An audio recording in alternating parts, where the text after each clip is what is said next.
it has become extremely plausible that this trip between the maternity ward and the crematorium is what there is to life. And we still have going into our common sense the 19th century myth which succeeded the ceramic myth in Western history. I call it the myth of the fully automatic model. Man is a little germ that lives on an unimportant rock ball that revolves about an insignificant star on the outer edges of one of the smaller galaxies. But on the other hand, if you think about that for a few minutes, I am absolutely amazed to discover myself on this rock ball rotating around a spherical fire. It's a very odd situation. And the more I look at things, I cannot get rid of the feeling that existence is quite weird. I know that. See, a philosopher is a sort of intellectual yokel who gawks at things that sensible people take for granted. And sensible people, existence is nothing at all. I mean, it's just basic, and just go on and do something. See, this is the current movement in philosophy. Logical analysis says you mustn't think about existence. It's a meaningless concept. Therefore, philosophy has become the discussion of trivia.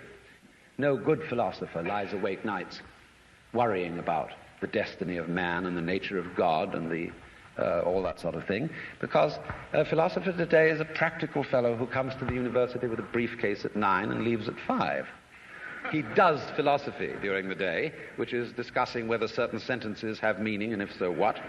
And then he would, as William Earle said in a very funny essay, he would come to work in a white coat if he thought he could get away with it. Problem is, he's lost his sense of wonder.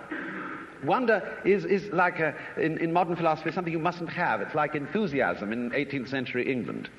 It's very bad form. But you see, I don't know what question to ask when I wonder about the universe. It isn't a question that I'm wondering about, it's a feeling that I have.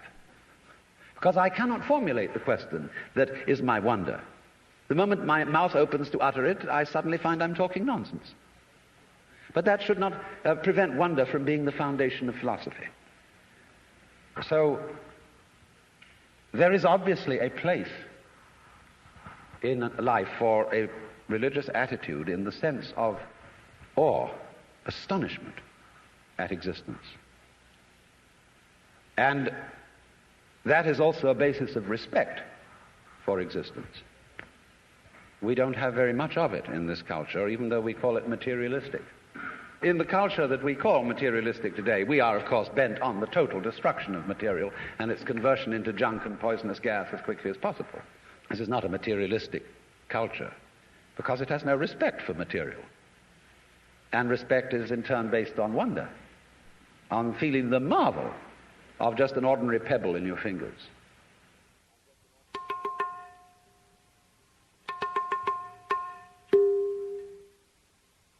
Look, here is a tree in the garden, and every summer it produces apples. And we call it an apple tree, because the tree apples. That's what it does. All right. Now here is a solar system inside a galaxy. And one of the peculiarities of this solar system is that at least on the planet Earth, the thing peoples. In just the same way that an apple tree apples.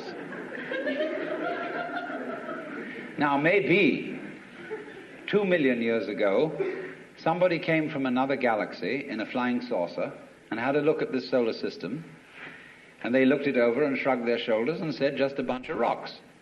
And they went away.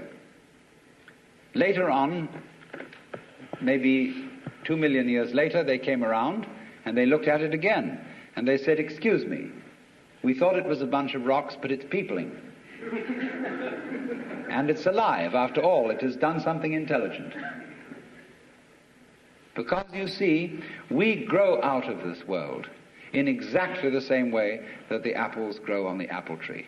If evolution means anything, it means that. But you see, we curiously twist it. We say, well, first of all, in the beginning, there was nothing but gas and rock. And then intelligence happened to arise in it, you know, like a sort of fungus or slime on the top of the whole thing. But we're thinking in a way, you see, that disconnects the intelligence from the rocks. Where there are rocks, watch out. Watch out, because the rocks are going eventually to come alive.